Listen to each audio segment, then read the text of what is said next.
우리가 지난 시간에 본문 앞부분을 통하여 이 하나님의 나라의 윤리가 어떤 성격을 갖고 있는지 우리가 1차적으로 살펴보았습니다.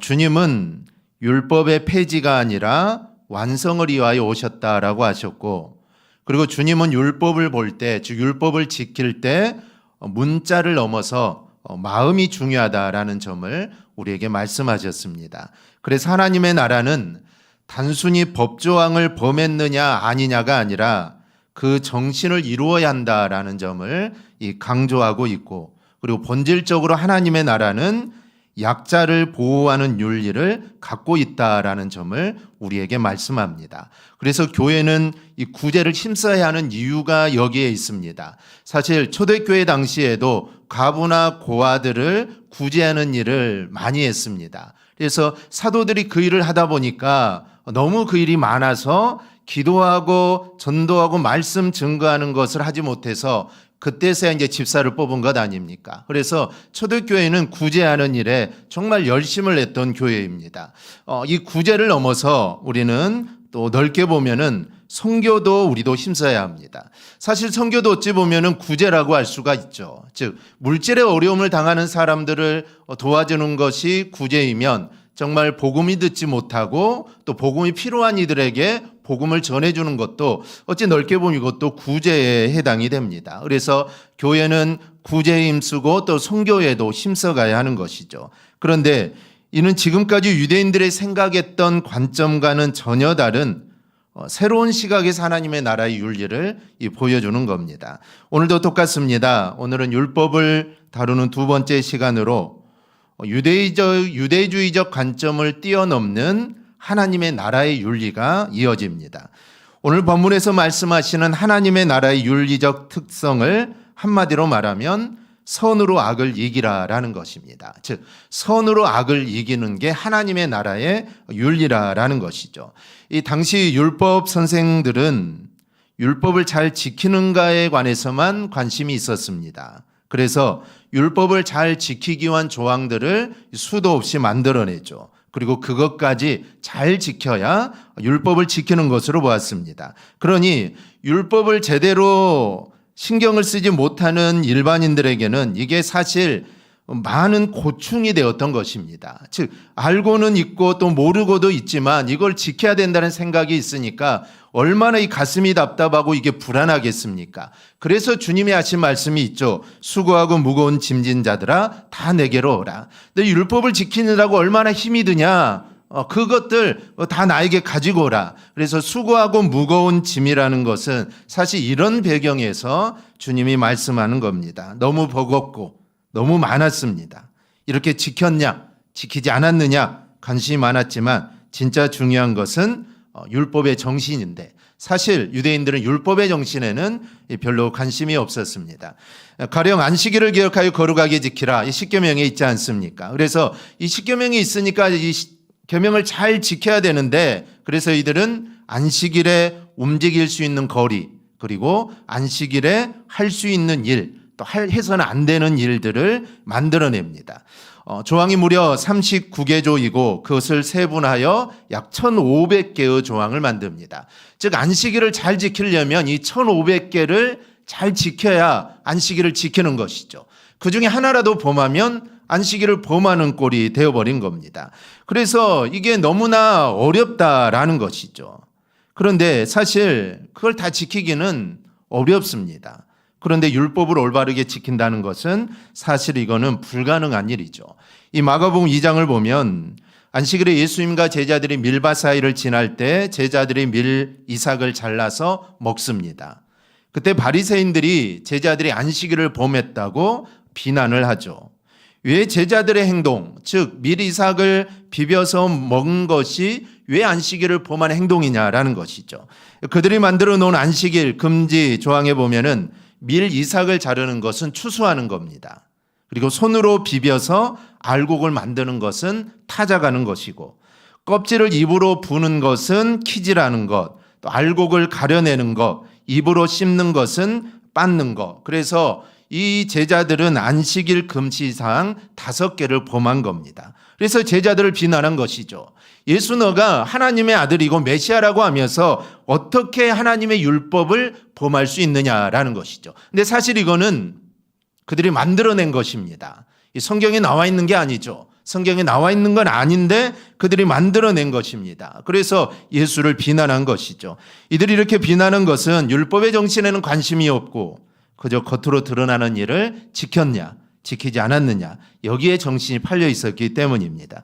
이들은 수백 개의 조항을 잘 지키는지만 보았지 안식일을 통해 하나님과의 관계 어떻게 되어야 하는가에 대해서는 그들은 관심이 없었던 겁니다. 즉 행위만 남고 정신은 잃은 것이죠. 이런 모습을 보면서 주님이 이루고자 하시는 하나님의 나라는 단지 조항을 잘 지키느냐 지키지 않느냐가 아니라 적극적으로 선으로 악을 이기는 모습이 하나님의 나라의 윤리다라는 것을 말씀합니다. 물론 율법의 조항들 지키는 건 중요하죠. 왜냐하면 하나님 말씀이기 때문입니다. 하지만 무엇을 잘 지켰는지도 중요하지만 그보다는 선으로 악을 이기라는 겁니다. 그리고 이는 율법과 복음과의 관계를 잘 드러내는 겁니다. 사실 복음을 잘 모르기 때문에 율법주의에 빠지게 됩니다. 유대주의가 그런 한계를 가진 것이죠. 반면 복음주의를 오해하면 율법을 갖는 중요한 성격이나 역할을 가볍게 생각합니다. 그래서 오히려 죄를 가볍게 여기는 꼴이 됐죠. 그래서 죄를 지어도 괜찮다라는 것입니다. 하나님이 다 용서해 주실 거니까 십계명을 어겨도 되고 괜찮다라는 것이죠. 그래서 우리는 율법의 진정한 의미를 우리는 바르게 알아야 합니다. 그래서 오늘 우리는 산상수훈을 통해 선으로 악을 이기라는 하나님의 나라의 윤리를 선포하시는 그 예수님의 말씀을 우리가 함께 좀 살펴보려고 합니다. 먼저 맹세에 관한 주님의 말씀을 봅니다. 그 당시 맹세는 사회적으로 일반적인 현상입니다. 그리고 자신에게 이익이 된다면 이런 맹세도 서슴지 않았던 것이죠. 사실 우리도 어렸을 때 그런 거 많이 하죠. 내 이름을 걸고 맹세한다. 내가 하나님의 이름을 걸고 맹세한다. 내가 하늘을 두고 맹세한다. 사실 이것은 내가 말하는 게 이게 가짜가 아니라 이게 진짜라는 것을 드러내기 위함입니다. 믿어주지 않으니까 내가 하나님의 이름을 걸고 내가 맹세한다. 아마 여러분들 많이 어렸을 때 아마 많이 해보셨을 겁니다. 사실 그런 말들은 어찌 보면 순수했다고 할 수가 있죠. 순수하니까 사실 그런 말을 하는 겁니다. 그런데 점점 나이를 먹어가면서 이게 달라지죠. 어떤 약속 또는 맹세를 할 때 유불리를 따지게 됩니다. 그래서 나에게 이익이 되면 약속을 하죠. 이익이 되지 않으면 약속을 하지 않습니다. 맹세도 하지 않죠.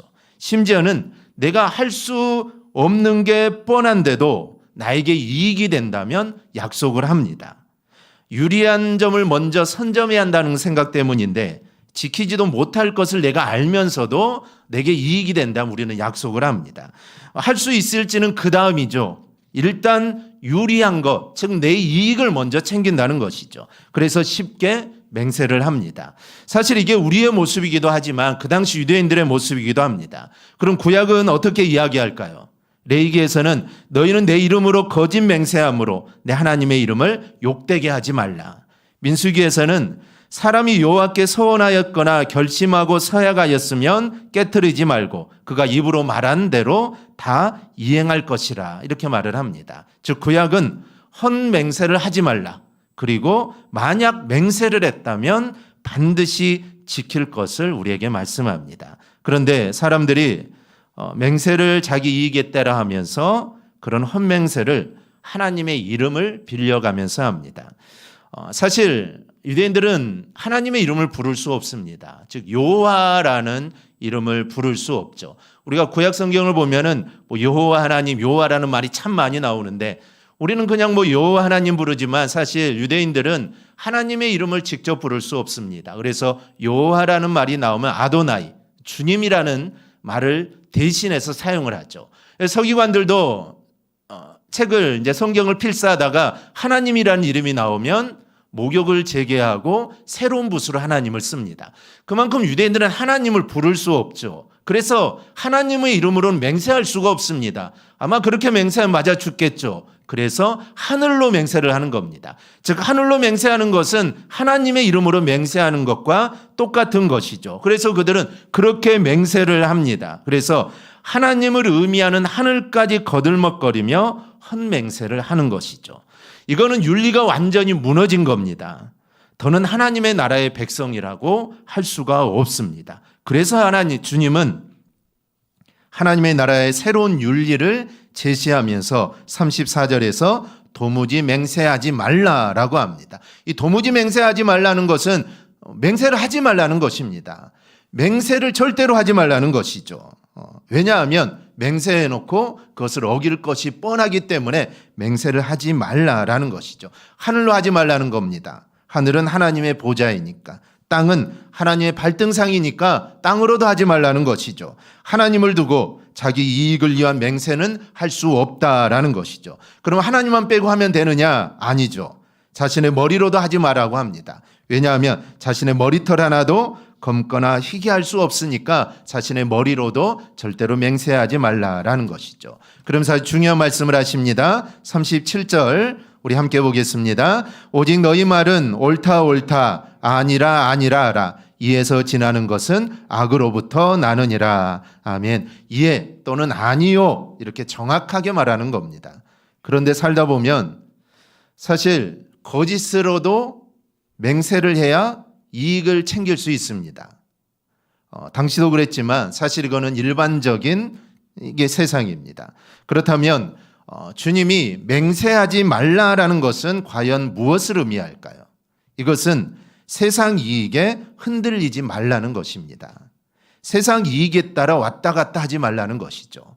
이렇게 하면은 이렇게 내가 거짓말로 맹세하면은 나에게 큰 이익이 온다는 것이 내가 확실한 건데 그럴 때라도 거기에 왔다 갔다 하지 말라라는 것이죠. 그리고 설령 손해를 보더라도 자신이 가야 할 길만 가야 된다라는 주님의 말씀입니다. 세상 사람들이 볼 때 이거는 미련 맞은 길입니다. 그냥 눈 한번 딱 감으면 되는데 그렇게 살지 못하기 때문에 손해를 보면 사실 이거는 정말 어리석은 사람입니다. 사실 사업을 하다 보면 이런 일들이 많죠.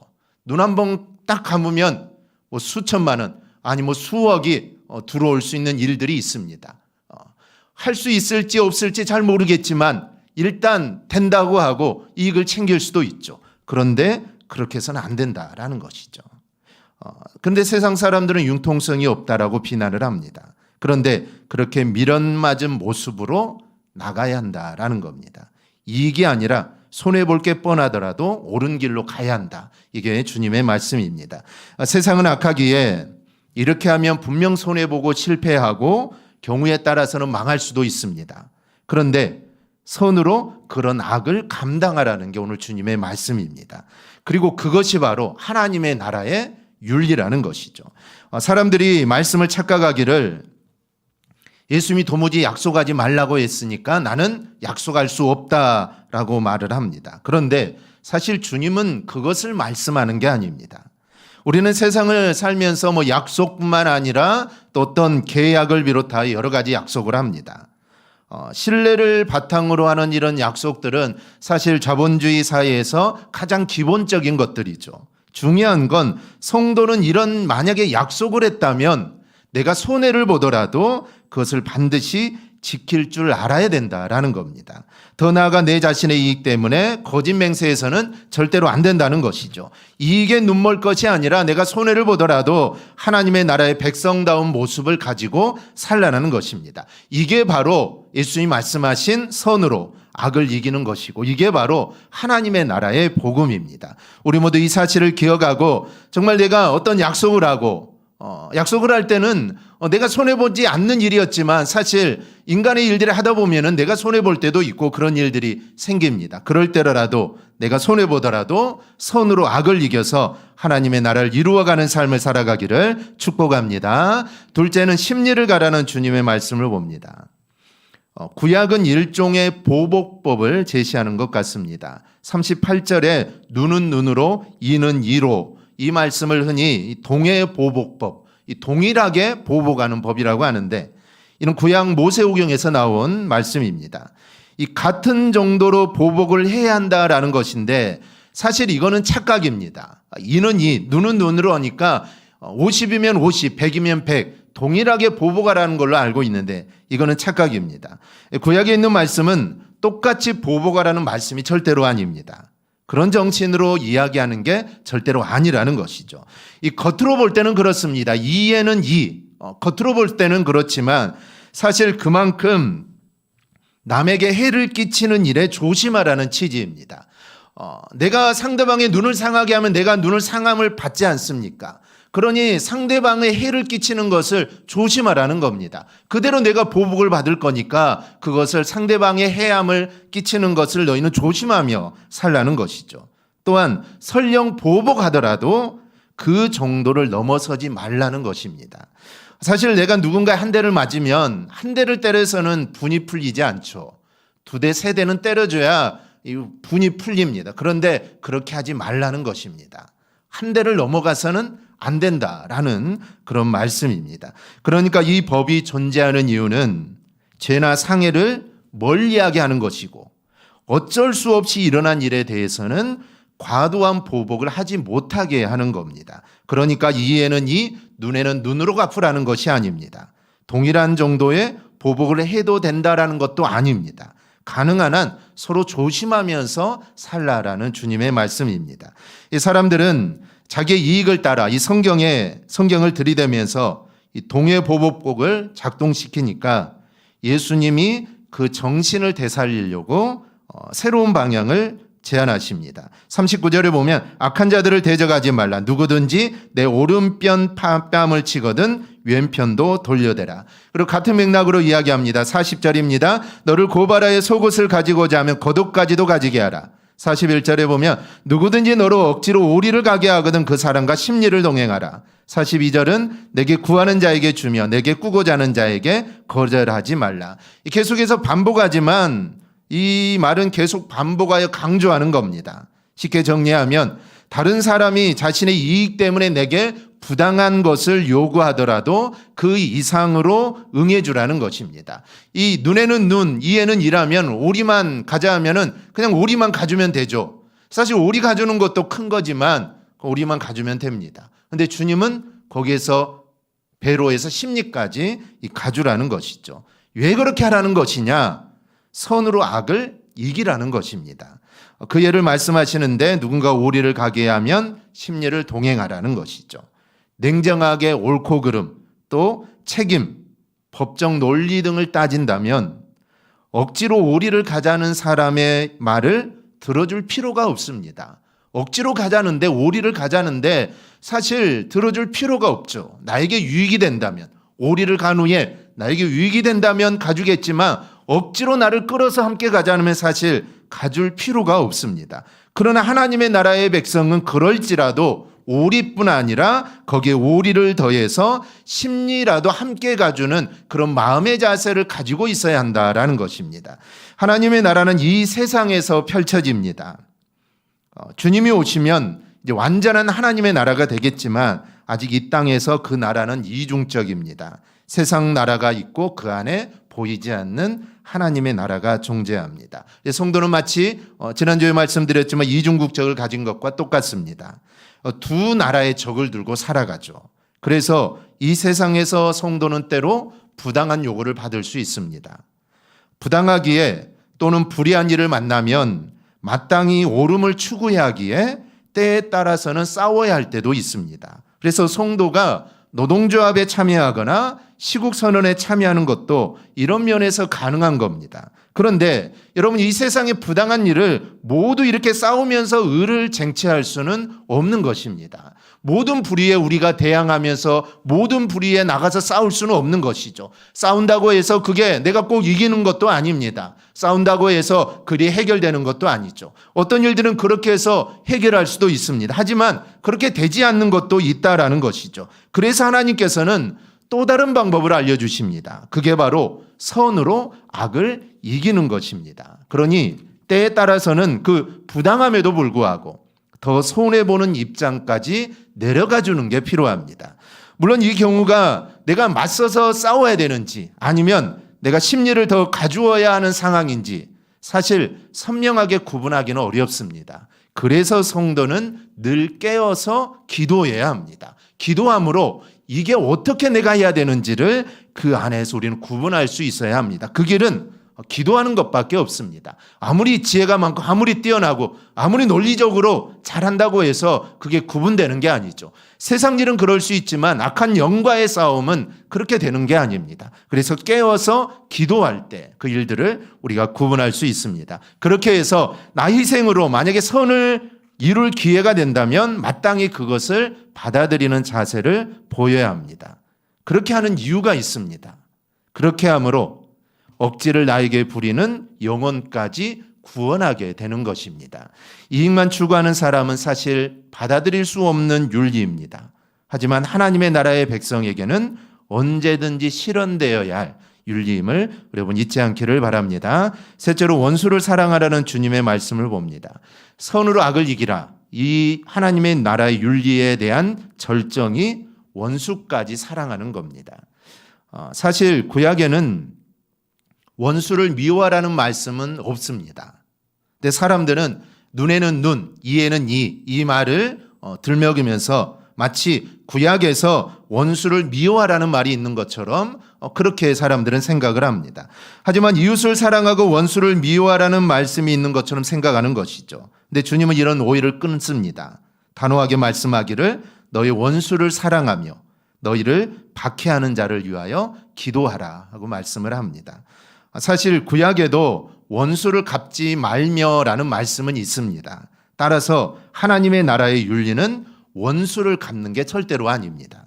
단순히 원수를 갚지 않는 정도에 또 머무르는 것도 아닙니다. 지금 주님께서 말씀하시는 것처럼 원수까지도 사랑하는 것, 이게 바로 하나님의 나라의 윤리입니다. 이를 실천적인 면에서 강조하는 말씀이 44절입니다. 너희를 박해하는 자를 위하여 기도하라. 기도하라. 사랑하는 것을 넘어서 기도까지 하라는 것이죠. 보편적으로 원수를 사랑하는 것은 어떻게 이루어질까요?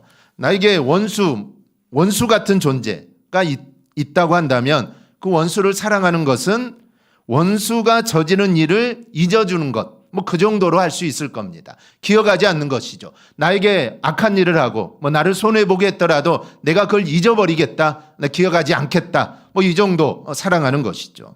그러나 어떻게 원수가 저지른 일을 잊을 수 있겠습니까? 작은 일이라면 잊을 수 있겠지만 정말 내 부모를 죽인 원수가 있다면 사실 그 원수를 잊는다는 것은 이거는 있을 수 없는 일이죠.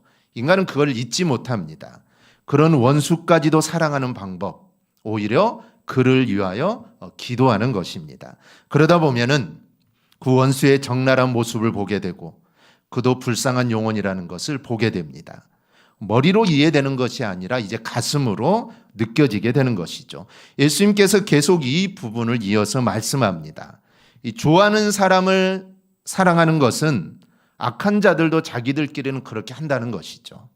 당시 죄인 중 죄인이라고 하는 이방인, 세리들도 그렇게 한다는 것이죠.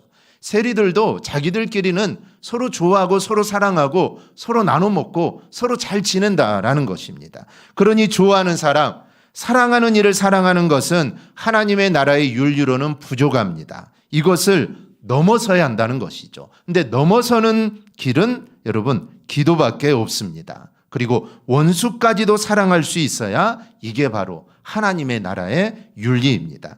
원수를 위하여 기도하는 것이 원수를 이기는 방법이고 이것이 사랑의 절정이다라고 할 수가 있습니다. 실제로 그렇게 기도하다 보면 용서할 수 있는 자리에까지 나아가게 됩니다. 사실 이 손영은 목사님이 자신의 아들을 죽인 그 사람을 양자로 맞이할 수 있었던 것은 아마 기도했기 때문에 가능했을 겁니다.